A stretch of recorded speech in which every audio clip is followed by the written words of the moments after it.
Hello, welcome to the Richly or Poorly Show. My name is Dr. Stephen Dawson, and I'm your show host. Thank you for joining me. Please visit shdawson.com/podcast and click on the link Offer to learn about the Richly or Poorly Show. Please listen to, follow, and like the show on Apple Podcast, Spotify, YouTube, and wherever you listen. And please remember to leave the show a nice review. Please share the show with your friends. Send them the link to my podcast webpage and offer to help them set up their device to subscribe to the show. Thank you to the 6 streaming services that syndicate the Richly or Poorly Show. Thank you to the anonymous individual and contributor sponsors of the Richly or Poorly Show. I am still looking for my first commercial sponsor.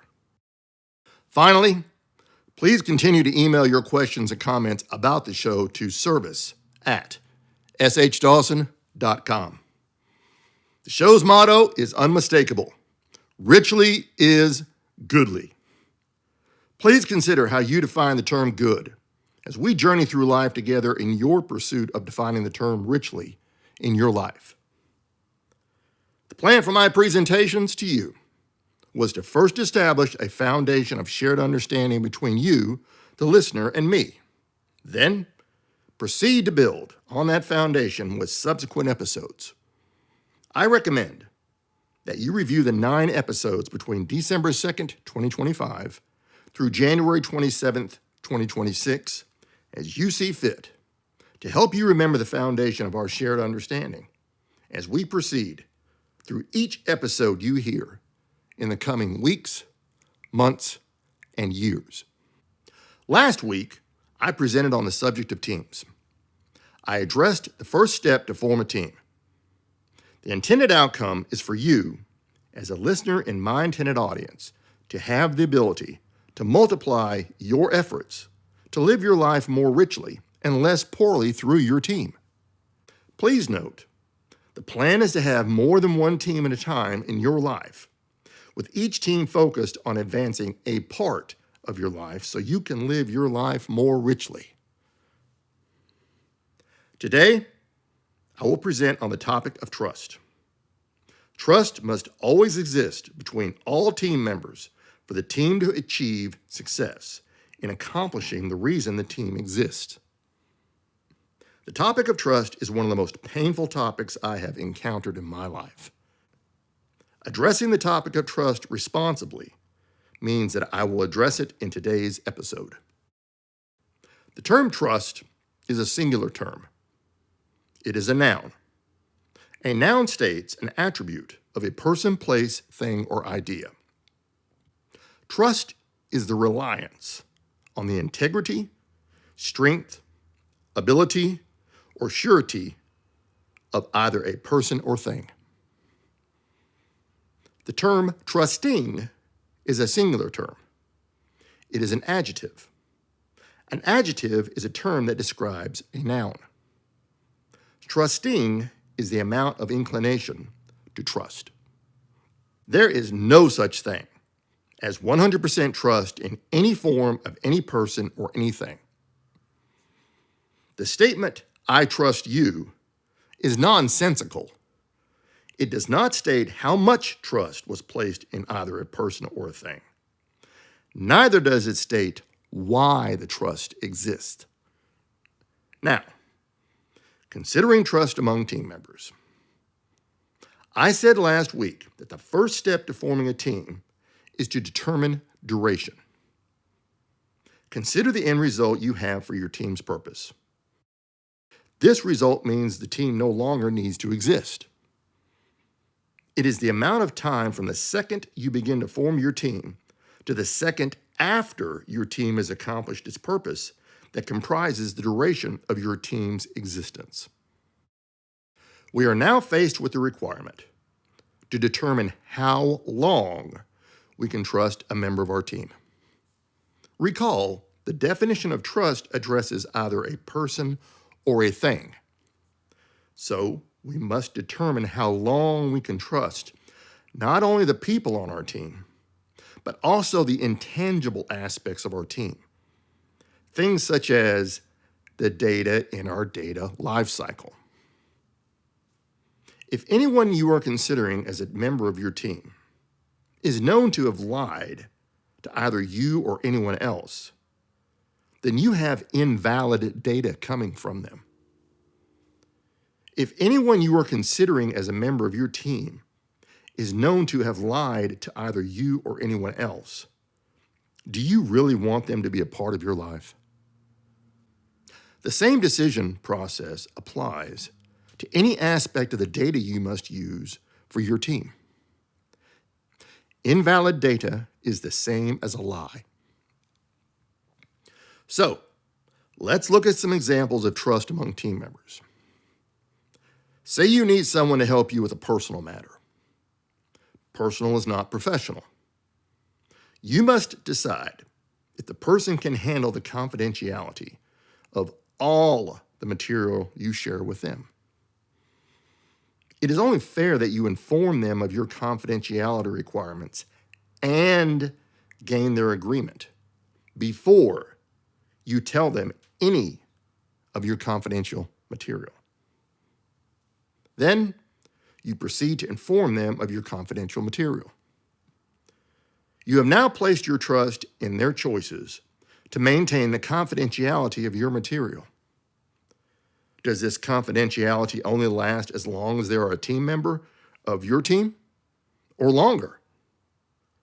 Both you and your proposed team member must agree to a confidentiality period before you share your confidential material with them. Then you live your life wondering how they will maintain the confidentiality of the material you have entrusted to them. What will they think? How will they speak? How will they act? You cannot monitor all of their behaviors, as trust means you will not be around them all the time. Say you need to end the involvement of either the person or the thing on your team earlier than expected. The thing may come from a company you paid to supply you something. It is your team, so you call the shots. Will the person or team become upset with you because you ended their involvement in your team earlier than expected? You will know one way or the other. Are you prepared for them to violate their commitment to you by not maintaining the confidentiality of the material you entrusted to them? Now, take all I just shared with you and multiply it by the total number of people and things on your team. It can be staggering to consider the impact of such an extension of you by placing your trust in a person or thing. It may seem easier to simply do the work of your project for yourself and not risk trust. There's nothing wrong with doing all of the things yourself, based on what I hold from my worldview. I have decided that all things in my life are not a matter of absolute privacy. So, the simplest thing I have found to do is to evaluate continually what I call private information and leave the rest as information I am fine with having known to the public. This continuous evaluation activity helps to order my work efforts. If I have to do anything, then the anything item is of high importance to me. If I am fine with someone else doing the work, then it is of lesser importance to me. Say I need the oil changed in my car. I can do the work, but I prefer to have someone else do the work for me. There are many different service providers I trust to do the work. I choose one who has the least overall cost for me, and I pay them to change the oil in my car. Their role on my team is as a service provider. I use many types of service providers, both personally and professionally. I calculate it is cost effective for me to pay a service provider to do something for me when I can use the rest of the time to do something else, such as billable work, invest, or recover when I am tired and need rest. I have overworked myself into poor health more than once. I have learned I must pace myself to be able to keep delivering on my commitments to others. So, I have many small teams of many different types of service providers. Now, let's take this to a much larger consideration. The people of Iran lost trust in their government recently. They protested for a few months. The Iranian government fought and killed many protesters. Then, different nations attacked Iran when Iran decided to use nuclear weapons to accomplish their objectives. The existing government of Iran is in a state of being now where it needs external help to continue as a government. If I were the existing government of Iran and I were unwilling to modify either my worldview, my ethics, or my morality, then I would call up the government of Russia and offer the country of Iran to become a part of the country of Russia. Then, the fighting with countries and the people of Iran would most likely stop. It is a matter of survival for Iran's existing government. I doubt that any nation other than Iran or Russia would like this option to occur. But it is an option that requires trust to exist between the governments of Iran and Russia. I also doubt that Iran becoming a part of Russia would go well for either Iran or Russia. But it is a way to get a service provider, in this case Russia, to help Iran with its project of existing as a nation with its existing government. So, are you convinced you need teams in your life? Are you convinced there are more reasons to have a team helping you than to not have any team helping you? How about the topic of trust?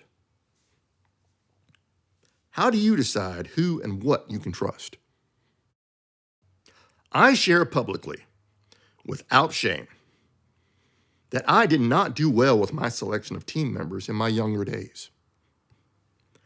I failed to choose both people and things because I wanted the help of a person or thing for several reasons. I paid for my poor choices dearly in both embarrassment and monetary losses. I learned that I must evaluate each person and each thing before I ask either a person or a thing to be a part of my life in the form of a team member. My poor choices formed no excuse for anyone who violated their trust with me. A part of me forgives them for placing them in a position where their trustworthiness could never deliver the necessary trust. The rest of me lives with the pain of being violated by a person who chose to harm me by not doing what they said they would do in our agreement. I leave you today with the strong assertion that having teams is better than not having teams, and that there is no team that can operate without the necessary forms of trust existing between all team members at all times for the team to achieve success in accomplishing the reason the team exists. Deciding how long that trust exists is the question. I may not care years later when something confidential earlier is known today. I come to such decisions based on the overall impact of the confidential material no longer being confidential. How about you? However, I would care that a person who committed their trust to me chose to violate their trust regardless of the topic they violated, in maintaining the confidentiality of my material. How about you? I leave you with this thought. If embarrassment is your primary decision criterion, then expect to live a lonely life. If you can handle some forms of embarrassment, then expect to have a less lonely life. If you can handle all forms of embarrassment, then you do not care about yourself.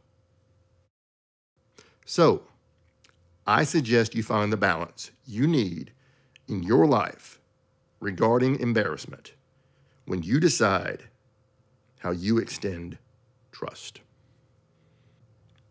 Well, that's it for today. Richly is goodly. Thank you for joining me for this episode of the Richly or Poorly Show. I've enjoyed presenting to you today. Until the next episode, I hope you will be safe and join me next week. Until then.